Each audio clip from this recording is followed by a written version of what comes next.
Reporters TV ન્યૂઝમાં આપનું સ્વાગત છે। આપ જિલ્લા પ્રમુખો દ્વારા તમામ જિલ્લાઓમાં 1 મે ગુજરાત સ્થાપના દિન નિમિત્તે પ્રતિક ઉપવાસનું એલાન। ગુજરાત સ્થાપના દિન નિમિત્તે આમ આદમી પાર્ટી તમામ જિલ્લાઓ, તાલુકાઓ અને વોર્ડમાં પ્રતિક ઉપવાસનું આયોજન કરશે।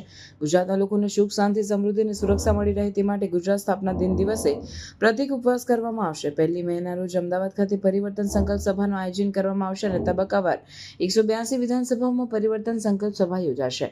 જે લોકો પર અત્યાચાર થયો હોય, જેમના પર ભાજપે ત્રાસ વર્તાવ્યો હોય, તે તમામ લોકો પ્રતિક ઉપવાસ અને પરિવર્તન સંકલ્પ સભામાં જોડાય। આમ આદમી પાર્ટી ગુજરાત દ્વારા ગુજરાતભરમાં 1 મે ગુજરાતના સ્થાપના દિવસના અવસરે ગુજરાતની સુખ, સમૃદ્ધિ અને સુરક્ષા માટે એક દિવસના ઉપવાસ અને પરિવર્તન સંકલ્પ સભાનું આયોજન કરવામાં આવ્યું છે।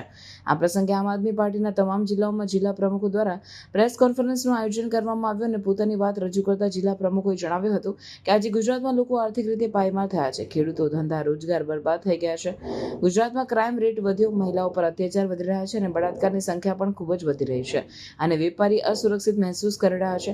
મોંઘવારીએ માજા મૂકી છે, બાળકોના ભવિષ્ય અદ્ધર તાલ થઈ ગયા છે। ત્યારે આમ આદમી પાર્ટી ગુજરાતના લોકોને શાંતિ, સમૃદ્ધિ અને સુરક્ષા મળી રહે તે માટે 1 મે અને ગુજરાત સ્થાપના દિન દિવસે અમારા જિલ્લા લેવલે, તાલુકા લેવલે, વોર્ડ લેવલે એક સાથે એક દિવસીય ઉપવાસનું આયોજન કરશે।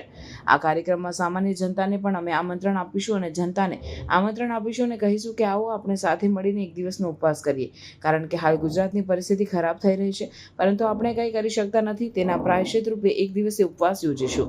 ત્યારબાદ સાંજે અમદાવાદ ખાતે પરિવર્તન સંકલ્પ સભાનું આયોજન કરવામાં આવશે અને ત્યારબાદ 182 વિધાનસભામાં તબક્કાવાર પરિવર્તન સંકલ્પ સભાનું આયોજન કરવામાં આવશે। આ કાર્યક્રમમાં આમ આદમી પાર્ટીના લોકો અને સાથે જોડાયેલા સામાન્ય લોકો પણ ગુજરાતની સુખાકારી માટે, ગુજરાતની સમૃદ્ધિ માટે, સુરક્ષા માટે, ખેડૂતોને પૂરતા ભાવ મળે અને લોકોને ન્યાય મળે, ગરીબો, વંચિતો, શોષિતોને તેમના હક અધિકાર મળે, સુરક્ષા મળે તે માટે સંકલ્પ લેશે। પ્રતિક ઉપવાસ કર્યા બાદ સાંજે પારણા કરીશું અને ત્યારબાદ સંકલ્પ લેવામાં આવશે। ગુજરાતની જનતા પોતે આ સંકલ્પ લે તેવી પણ હું વિનંતી કરું છું। 1 મેના રોજ પણ ફેસબુક લાઈવ કરીને લોકોને આમંત્રિત કરવામાં આવશે।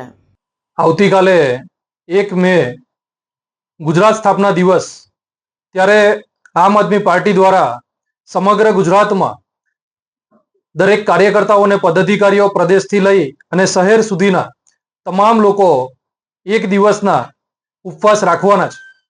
ત્યારે આ ઉપવાસ રાખવા પાછળનું કારણ ગુજરાતમાં જે રીતે બીજેપી શાસનમાં જે આર્થિક રીતે લોકો પીસાઈ રહ્યા છે, આજે બળાત્કારના કેસો વધી રહ્યા છે, ડ્રગ્સના કેસો વધી રહ્યા છે, મારામારીના કેસો વધી રહ્યા છે, આનાથી ગુજરાતની જે અશાંતિ ફેલાઈ રહી છે એની સુખાકારી માટે, શાંતિ ફેલાવવા માટે અને ગુજરાતની અંદર એક નવા ગુજરાતની શરૂઆત થાય એના માટે તમામ આમ આદમી પાર્ટીના કાર્યકર્તાઓથી લઈ, પદાધિકારીઓથી લઈ તમામ લોકો આવતીકાલે 1 મે ગુજરાત સ્થાપના દિવસે ઉપવાસ ઉપર રહેશે અને સાંજે આ ઉપવાસના પારણા કરશે।